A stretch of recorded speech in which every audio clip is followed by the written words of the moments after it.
Welcome back to Awesome Possum Hobbies and Games. I am Chris, and it is my favorite day of the week. Yes, it is my TCG Player Direct Mail Day. Let's go ahead and open it up. Check her out.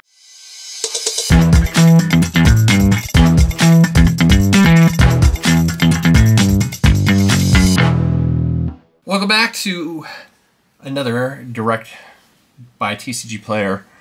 Yes, these guys are fantastic. I am not sponsored by them. I buy all of my own cards.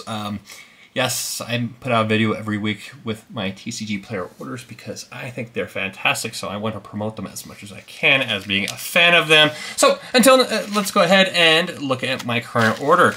This is the All Lands edition. All Lands, yes. This happens to be a big pile of lands I bought. Yes, lands are not necessarily exciting, but they're essential for every Magic deck. So, first one is going to be the Borderless command from Commander, one of the Commander sets. I'm a huge fan of this. Right now they go for around $1. It is a great addition to any Commander deck out there, and to me, this is a fantastic card. Go out and buy them while you can, while they're cheap. I try to put one in every one of my Commander decks because they just are amazing. Next one is, I got a couple copies of Path of Ancestry, foil edition, extended artwork.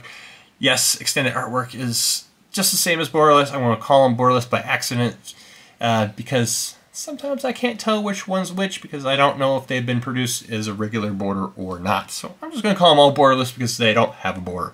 Path of Ancestry, it's a land. As their battlefield taps add 1 mana of any color of your commander's identity. When that mana is spent to cast a creature spell that shares a creature type with your commander, you get to scry 1. It's cool. I think this card is bonkers good in a lot of different decks, especially because if you're playing, let's say, a Goblin deck or an Elf deck or one of the many other creature-themed decks, this is going to allow you to be able to scry, and it produces 1 mana of any color.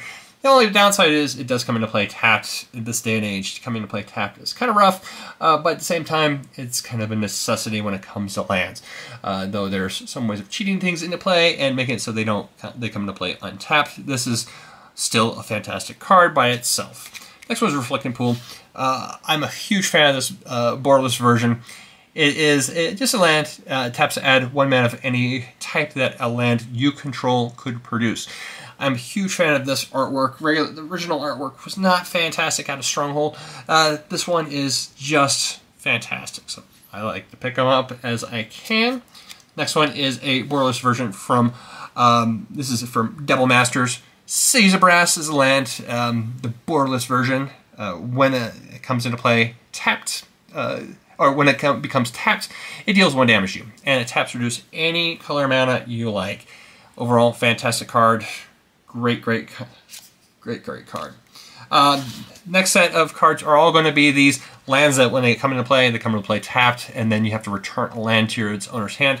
This is Borderless Garrison. It taps to produce both a red and a white. So, you know, two manas at once, and it's 2 colored mana. So it is a fantastic card with just the drawback of having to put a land back in your hand if you happen to have a land such as a Scry, a Surveil land.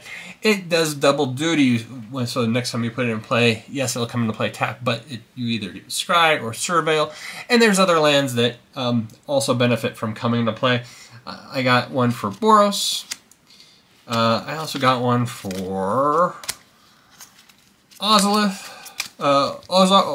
I should say. Rakdos Coranium, which is the black red one. I got a couple of those.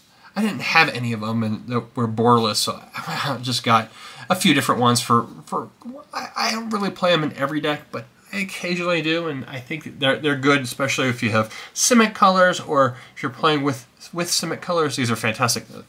Gary Rat Farm, which produces black and green. This is Demir Aqueduct, which is blue and black. So those are done. Dark Water Catacombs. This is from the Doctor Who set. Pay 1 and tap. Add a blue and a black. It's got some fun Doctor Who art on it as well. You know, you get to filter colorless and tap that for a blue and a black? Yes, please. I think that's a good one. Next one is from the Fallout series. This is the borderless version of the second hollow. It's a land island, so it taps to produce both a black or a blue. And then it enters battlefield tap and lets you control 2 or more basic lands. So a 2-color deck, this card is actually pretty good unless you're playing no basics. Next one's Fire Valley for a colorless tap, and you can add a red and a green. And finally, the last set of cards in here is Snow-Covered Mountains. Yes, a big pile of snow-covered mountains. I got 11 of them, in fact. They're just a basic land. They count as snow land, so they produce snow mana, if that's relevant. But they also are considered to be snow for when it comes to different cards are triggered or check for snow-covered lands, especially in red, such as Scred or a few other cards. I got these for a upcoming red deck I'm working on. I need 11 more to round off the deck. These are fantastic. They just tap produce red. Come into play on tap. Count as mountains. Fun stuff. Well, I hope you guys enjoyed this video. Until next time, I hope you have a fantastic week. And remember to keep it rolling. And thank you for watching. If you enjoyed this video, please take the time to like the video and subscribe if you'd like to stay updated. Have a great day and keep them rolling.